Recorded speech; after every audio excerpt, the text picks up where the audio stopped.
Bienvenido a Teorías Nocturnas. Si es tu primera vez aquí, este canal es un refugio para los soñadores, para quienes aman las historias que trascienden el tiempo y las fronteras del mundo real. Aquí exploramos sagas inmortales como El Señor de los Anillos, Harry Potter, Star Wars y muchas más, a través de teorías, curiosidades y relatos contados con calma, para dejarte llevar antes de dormir. En las partes anteriores de El Señor de los Anillos, acompañamos a Frodo, Aragorn, Gandalf y los pueblos libres de la Tierra Media en su lucha contra la sombra de Mordor. Vimos el despertar de Rohan, la caída de Isengard, la batalla del abismo de Helm y la tragedia de Gollum. Ahora llega el momento final. El viaje termina donde todo comenzó, en el fuego del Monte del Destino. En esta cuarta y última parte, exploraremos la guerra final, el ascenso del rey y el verdadero significado del final de la saga. Prepárate para una última travesía. Una que habla de esperanza, sacrificio y renacimiento. Ponte cómodo, deja que la noche te envuelva y acompáñame una vez más en Teorías Nocturnas.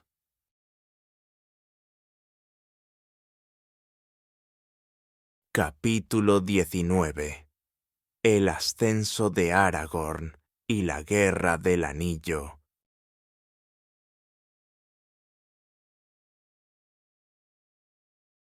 La oscuridad se extiende sobre la Tierra Media.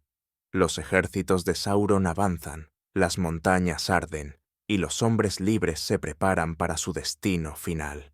Entre ellos, surge una figura que hasta entonces había permanecido en las sombras.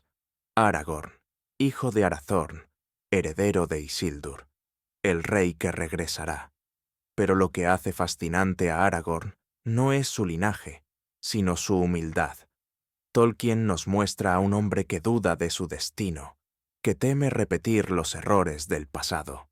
Isildur tuvo el poder de destruir el anillo, y falló. Y Aragorn carga con esa sombra durante toda su vida.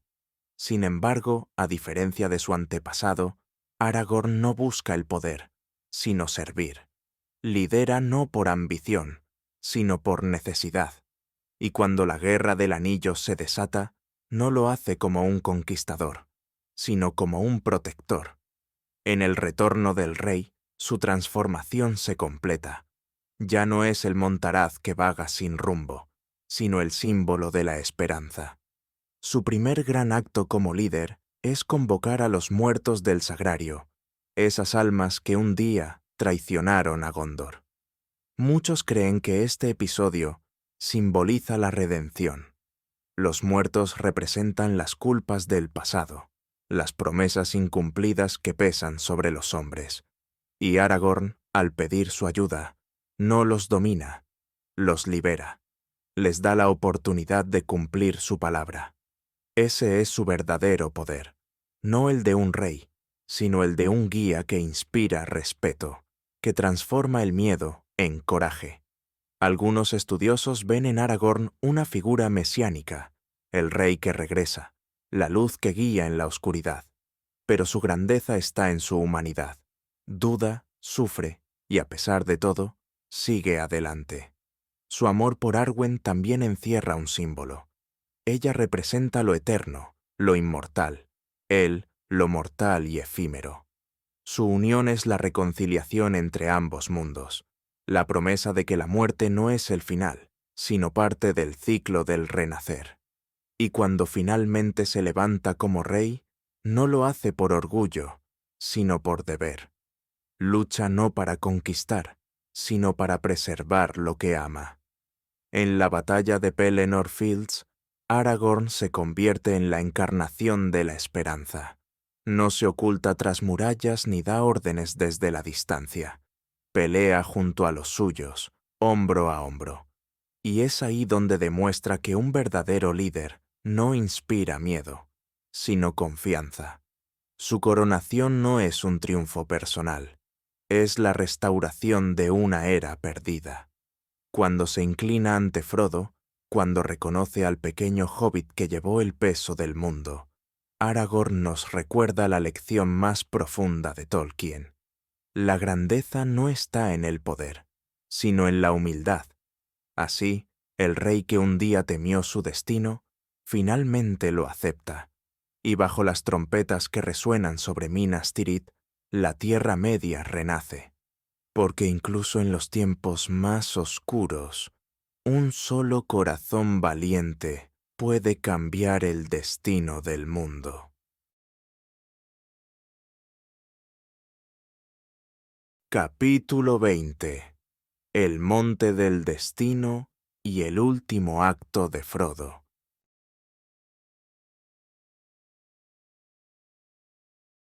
Todo viaje tiene un final, y en la Tierra Media, ese final arde en las profundidades del Monte del Destino. Allí, donde el aire se vuelve fuego, donde la oscuridad respira, y donde el peso del anillo revela su verdadera naturaleza. Frodo y Sam avanzan, agotados, con los pies heridos, los labios secos, y la esperanza casi extinguida. Cada paso es una lucha, cada aliento, una victoria, porque ya no caminan por el mundo de los vivos, sino por el de la voluntad. El camino hacia el monte del destino es tanto físico como espiritual. Es el descenso final al corazón del mal, pero también una subida hacia la pureza. Tolkien lo escribió como una prueba del alma, una metáfora del sacrificio último. En ese ascenso, Frodo deja de ser un simple hobbit y se convierte en el símbolo del peso que todos llevamos dentro. El anillo, a esas alturas, ya no es solo un objeto, es una presencia viva. Habla, susurra, seduce, promete descanso, poder, comprensión. Y Frodo, débil, siente su voz dentro de sí, como una fiebre que no se puede apagar. Muchos fans y estudiosos han debatido durante décadas si Frodo realmente fracasa al final, porque cuando llega al borde del abismo, cuando todo lo que tiene que hacer es soltar el anillo, no puede hacerlo, y se lo queda. Algunos lo ven como un fracaso moral, otros como la prueba definitiva de que ningún ser mortal puede resistir el poder absoluto. Pero quizás la respuesta esté en medio. Tolkien nos muestra que incluso el más puro corazón puede ceder, y que la victoria, a veces, llega no por virtud, sino por destino. Gollum, esa criatura trágica, que representa lo que Frodo podría haber sido, cumple su papel sin saberlo. En su deseo de recuperar el anillo, en su obsesión ciega, Gollum cae junto a él al fuego, y así, el mal se destruye a sí mismo. Es una ironía hermosa y dolorosa. La compasión de Frodo hacia Gollum, ese acto de misericordia que muchos criticaron durante el viaje, es lo que al final salva al mundo. Porque si Frodo lo hubiera matado antes, el anillo jamás habría sido destruido. Tolkien escribió este desenlace con un profundo sentido teológico. Para él, la salvación no se gana por la fuerza, sino por la gracia. El bien vence no porque sea más poderoso, sino porque es más compasivo. Sam, por su parte, es el corazón humano de este tramo final. Es la encarnación de la lealtad, del amor sin condiciones. Mientras Frodo se apaga, Sam lo carga, lo cuida, y pronuncia una de las frases más hermosas de toda la obra. No puedo cargar con él, señor Frodo, pero puedo cargar con usted. Esa línea resume el espíritu de la historia. En un mundo lleno de guerras y ambición, la bondad simple, la amistad verdadera, son las fuerzas más poderosas.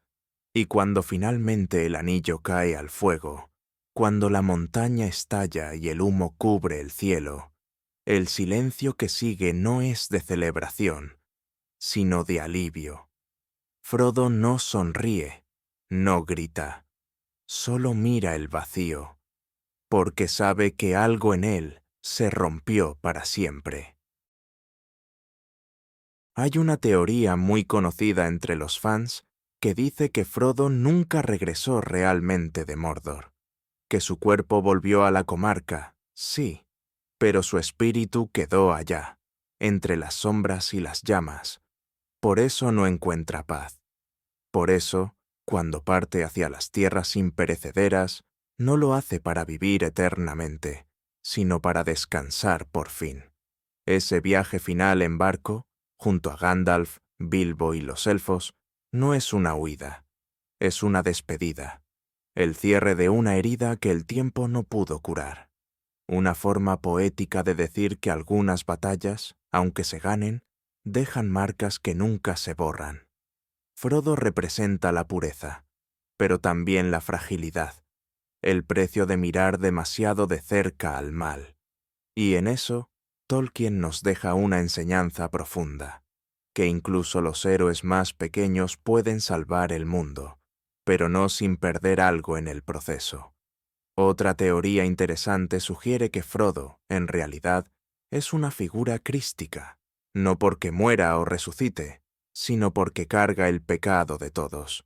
El anillo es ese peso, ese símbolo del ego, del deseo y la corrupción, y Frodo, al llevarlo, se sacrifica por todos los pueblos libres. Pero Tolkien insistió en algo. No escribió alegorías religiosas. Más bien, escribió verdades universales. La lucha de Frodo no es la de un santo, sino la de un ser humano. Y esa humanidad es la que hace que su historia sea tan duradera. Cuando Gandalf dice, «No todos los que vagan están perdidos», podría estar hablando de Frodo al final, porque aunque se aleja de su hogar, aunque se pierde en las brumas del mar, encuentra lo único que siempre buscó: paz. El monte del destino no es solo un lugar, es el reflejo de todo lo que somos capaces de soportar, de nuestras tentaciones, nuestras derrotas y redenciones. Y Frodo, al caminar hacia su corazón ardiente, nos enseña que incluso los más pequeños pueden cumplir las tareas más grandes. Al final, cuando el fuego se apaga y el humo se disipa, solo queda el eco de sus pasos y el recuerdo de que la luz, aunque parpadee, siempre vuelve a brillo.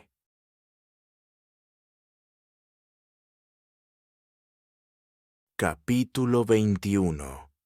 El legado de la Tierra Media.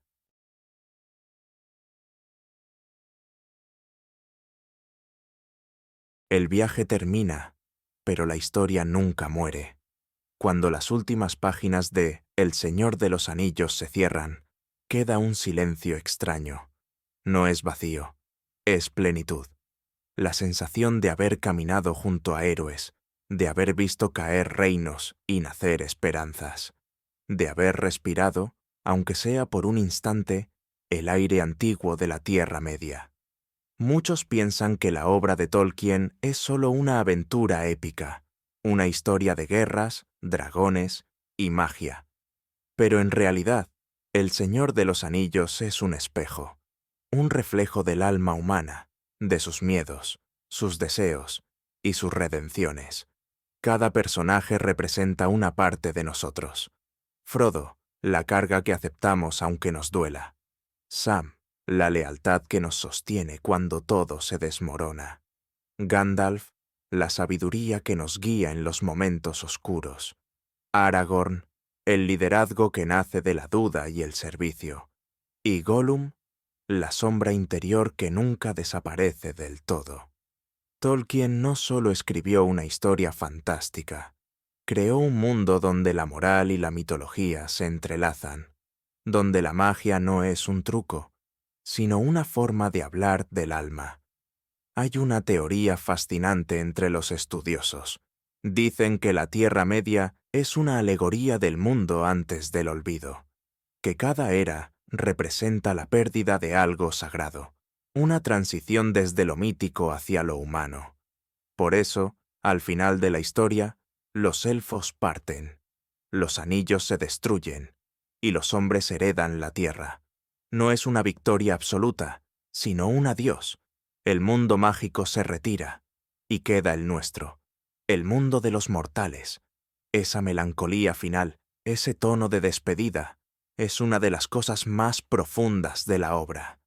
Porque Tolkien nos dice, sin decirlo, que toda luz tiene su ocaso, y que los tiempos de los milagros terminan.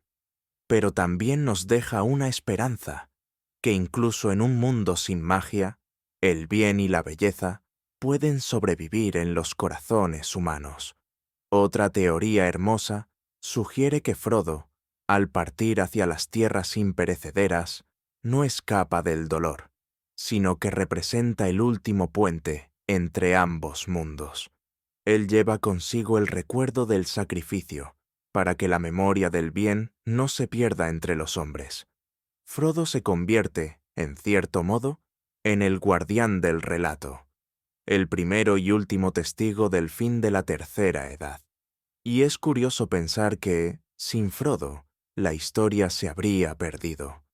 Porque en las palabras del Libro Rojo de la Frontera del Oeste, ese texto ficticio dentro del universo, se conserva todo lo que ocurrió, una metáfora perfecta de la memoria, de cómo los relatos mantienen vivos los mundos que ya no existen. Tolkien era, antes que nada, un amante de la lengua y del tiempo, y en su obra cada palabra tiene una raíz, cada nombre una historia, cada lugar una herida y una promesa. El mismo nombre, Tierra Media, viene del antiguo Midgard, la tierra de los hombres en la mitología nórdica. Pero en Tolkien, ese espacio intermedio es más que geografía. Es el punto exacto donde el bien y el mal se enfrentan, donde lo divino y lo mortal se rozan. Hay también una lectura filosófica del final, que la destrucción del anillo no es sólo la derrota del mal, sino la liberación del mundo del poder absoluto. Un mensaje atemporal. Porque, como escribió Tolkien en una carta, su historia no trata de la guerra, sino del deseo de dominar, del veneno de querer controlar todo, y de cómo incluso el más pequeño puede resistirlo. Esa es la magia de su universo. No hay héroes perfectos, solo seres cansados que eligen hacer el bien, a pesar del miedo, a pesar del dolor. Y cuando miramos más allá de los reinos y los anillos, vemos algo profundamente humano, la fe. No una fe religiosa, sino una fe en que las cosas pueden mejorar, en que vale la pena intentarlo, aunque no haya garantías.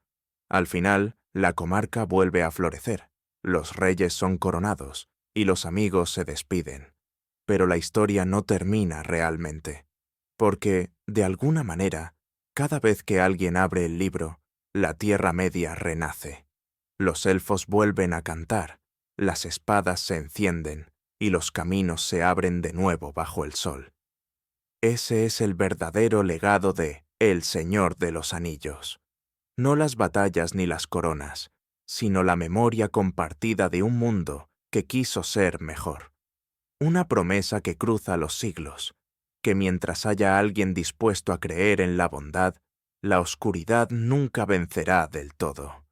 Y así, entre el eco de las olas que se alejan del puerto gris, entre los vientos del oeste que llevan las últimas canciones de los elfos, queda la sensación de que el viaje continúa, no en la Tierra Media, sino en nosotros, porque cada vez que recordamos a Frodo, a Sam, a Aragorn o a Gandalf, cada vez que creemos, aunque sea por un momento, que la esperanza vale la pena. La historia sigue viva, y mientras exista esa chispa, la luz de la Tierra Media nunca se apagará. Y así termina nuestro recorrido por la Tierra Media. Un viaje que comenzó con un anillo y un grupo de amigos, y que nos llevó a descubrir el valor, la compasión y la esperanza que habitan incluso en los corazones más pequeños. Durante estas noches hemos caminado junto a Frodo, hemos sentido el peso del anillo, hemos seguido a Aragorn hacia la luz del amanecer, y hemos despedido a los elfos en los puertos grises. Pero aunque esta historia llegue a su fin, su eco permanecerá con nosotros, porque las buenas historias nunca mueren, solo descansan, esperando ser recordadas otra vez. Si te ha gustado este viaje por El Señor de los Anillos, te invito a apoyar este proyecto. Dale me gusta a este video, suscríbete al canal Teorías Nocturnas y acompáñame cada semana en un nuevo viaje a través de los mundos que amamos. Y hablando de nuevos mundos, la próxima semana comenzaremos una nueva saga, una historia de magia, amistad y destino. Un viaje hacia un castillo lleno de misterios, hechizos y cicatrices en forma de rayo. Sí, nuestro próximo destino será el mundo mágico de Harry Potter. Así que, prepara tu varita, sirve una taza de té o chocolate caliente y deja